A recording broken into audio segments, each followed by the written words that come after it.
L'aide des partenaires est vraiment un soutien pour nous aider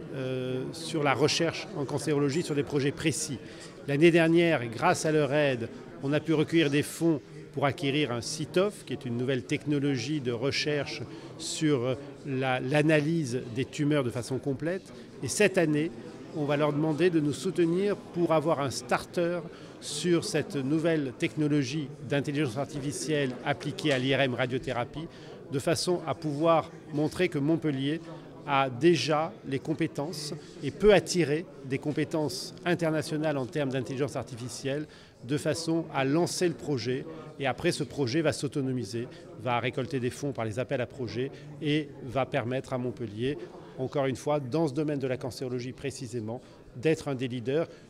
Alors le projet, c'est d'appliquer ce concept d'intelligence artificielle à un projet précis en cancérologie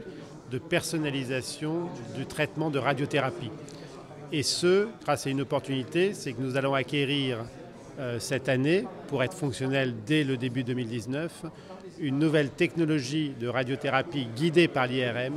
qui permet de suivre, je dirais, à la trace le mouvement de la tumeur pendant le traitement. Mais pour suivre ce mouvement de la tumeur pendant le traitement, il faut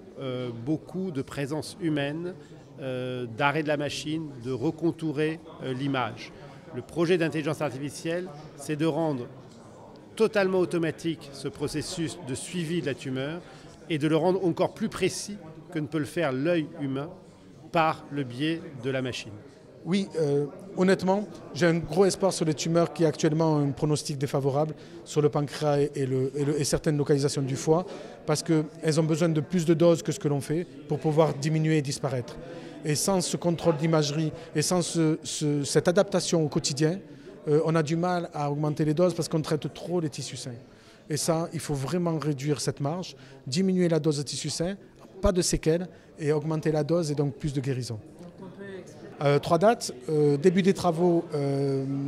juin 2019 à l'ICM pour la mise en place de la machine, réception de la machine 15 février 2019, premier patient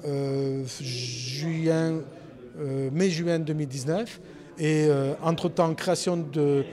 l'équipe, attraction vers Montpellier des gens qui sont compétents, notamment mathématiciens avec certaines collaborations et premier malade dans le système de création été 2019.